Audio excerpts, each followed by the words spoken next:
Assalamualaikum warahmatullahi wabarakatuh. Selamat datang ke channel saya sekali lagi ya. Terima kasih. Dan kali ini kita buat sesuatu yang berlainan lah sikit ya. Selama ni saya tunjukkan gejala sosial, pergi sekolah, pergi tahfiz kan. Kita akan teruskan perkara macam ni sebab ada permintaan daripada rakan-rakan Jadi di video kali ini kita buat something yang different lah, yang berlainan kan.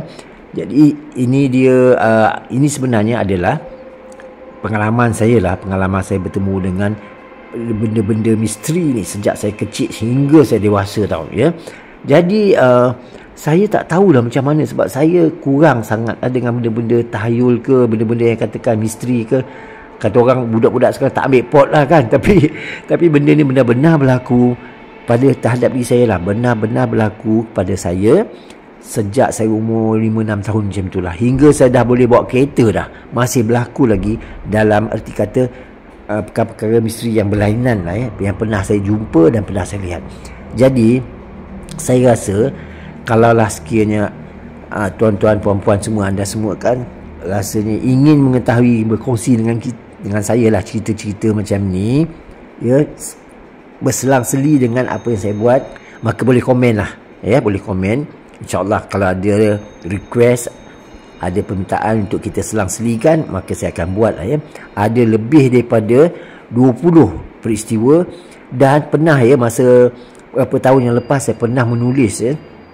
Saya pernah menulis ini untuk dijadikan buku lah, dan saya dah namakan lah Aku dan Misteri namanya. Tapi malangnya apa yang telah saya tulis, apa yang telah saya prepare tidak dapat lagi saya simpan kerana diambil oleh salah seorang rakan ya. Hingga hari ini benda tu, buku tu ataupun persediaan tu masih tak dapat di tangan saya lagi lah, tak ada lagi lah di tangan saya ya. Dah lama dah hilang, tapi sebagai orang yang mengalami benda tu dalam kepala saya, insyaAllah lah ya, kalau saya ingat-ingatkan insyaAllah ada lebih daripada 20 rasanya peristiwa yang berlaku ya. Saya ceritalah tentang satu kejadian di mana umur saya masa tu ini tahun 60-an saya rasa, tahun 60-an. Jadi masa tu saya budak-budak lagi lah kan. Ayah saya dulu seorang pegawai custom tau. Dia dia zaman British dulu lah custom dia. Bila dia pension, kami tinggal, ayah saya beli sebuah penempatan lah, rumah tanah kan, berhampiran dengan Stadium Paroi sekarang. Bulan Ramadan, dekat rumah saya tu, lebih kurang 2-3 minit je jalan berlari lah budak-budak kan, ada sebuah surau tau.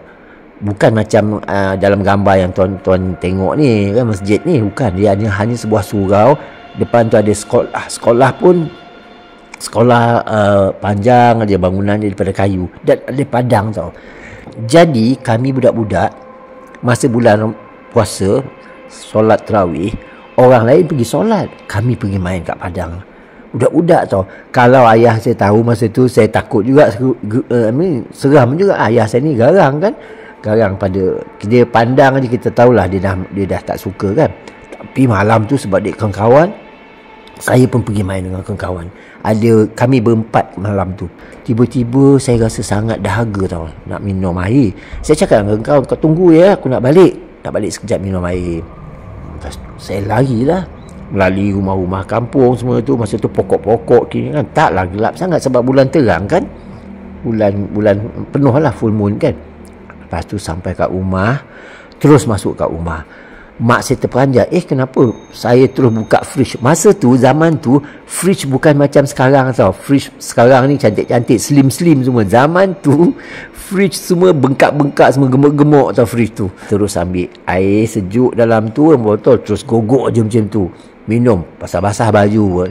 Mak saya tanya kenapa. Tak sempat mak saya nak bertanya, saya dah keluar lagi ke rumah, berlari menuju padang nak cari kawan balik semula kan, nak main balik. Okey, dalam perjalanan lebih kurang seminit atau 2 minit daripada rumah saya berlari tadi kan, tiba-tiba saya terhenti. Saya ternampak satu figure tau, saya ingatkan orang kampung ke apa kan. Tapi bila saya berhenti sekejap, saya amati kan, dia tinggi tau, dia tinggi dengan berpakaian putih kan. Saya pandang, saya tak takut apa pun masa tu kan. Saya pelik tau, heran. Nak katakan orang kampung tinggi sangat dia, tak ada orang kampung tu yang tinggi-tinggi macam tu kan. Lepas tu saya pun pergi dekat. Ya Allah, boleh pergi dekat pula tu. boleh pergi dekat tau. Pergi dekat dia, saya pandang, dia pandang. Tapi muka dia tak nampak lah macam ditutup oleh macam kabus tutup muka dia tau. Dia pandang saya kat bawah, saya pandang dia kat atas. Pandang lagi lebih kurang dalam seminit agak ni macam tu kan. Tiba-tiba datang perasaan takut tau kat hati saya. Siapa ni? Apa ni kan? Datang perasaan tahu. Saya pun terus lari lah, cabut, tinggalkan dia. Saya lari terus ke Padang. Tak sampai dalam ni lah, seminit dua dah sampai balik kat Padang kan. Kawan-kawan saya ada situ menunggu kan. Saya cakap dengan kataan yang keadaan yang sangat takut tau masa tu. Saya pun cakap dengan kawan, balik. Saya katakan ada hantu. Dia orang pun terperanjat juga kan. Saya boleh cakap macam tu. Lepas tu saya terus je balik, lari, lalui jalan yang sama lah kan, nak balik ke rumah. Tapi tak ada apa pun, tak ada jalan yang lain tau. Itulah jalan yang paling dekat. Saya lari juga kan, tapi dari jauh saya dah nampak tak ada apa pun kan. Benda yang sama tak ada, dah tak wujud lagi, dah tak nampak lagi. Saya pun lari sekuat hati sampai kat rumah. Sampai dekat rumah, terus melompat masuk kat rumah kan. Mak saya pun heran masa tu. Saya terus nangis, badan saya menggigil. Saya terus nangis. Mak saya tanya saya pun saya tak dapat nak jawab tau. Lama sangat. Ada makcik seorang lah kan. Mak saya kawan dia lah masa tu. Dia pun panggil makcik tu. Makcik tu pun pandai lah tiup-tiup sana sikit kan. Dia pun tiup lah dekat kepala saya. Tapi saya masa tu masih terbayang lagi tau. Saya tak dapat nak explain, tak dapat nak cerita apakah yang sebenarnya, apa benda tu. Orang tanya saya nampak apa kan. Saya terus menangis. Dia macam-macam lah dia orang buat kan. Dia orang takut zaman tu budak-budak selalu kena apa panggil kena sampuk. Tu dah dia kan, kena sampuk. Jadi macam mana pun saya tak ingat lah lepas tu apa berlaku kan. Saya terus tertidur kan. Untuk sekian kalinya saya terus tertidur, nyenyak jugalah kan. Tak apa dia orang buat saya pun tak tahulah. Jadi untuk kali ini sekian dulu. Saya tak berniat nak cerita benda-benda mengarut atau tahyul. Ini adalah sebenar-benarnya dari hati saya, apa yang berlaku pada saya. Dan insyaAllah kalau kita semua suka untuk kita teruskan, kita buatlah ya.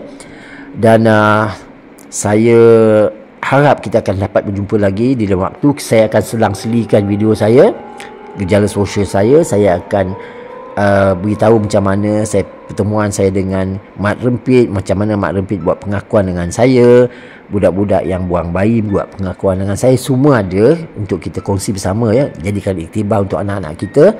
Dan kalau suka, kita selang-selilah dengan benda-benda misteri macam ni yang berlaku pada saya lah. Ada banyak ni boleh kita kongsi bersama. Jadi terima kasih kerana share dengan saya malam ni. Terima kasih kerana sudi menonton. Semoga kita bertemu lagi di lain hari. Saya mohon maaf lah jika ada sebarang kekurangan, ada sebarang salah dalam tutur kata saya. Saya akhiri dengan wabillahi taufiq wal hidayah. Wassalamualaikum warahmatullahi wabarakatuh.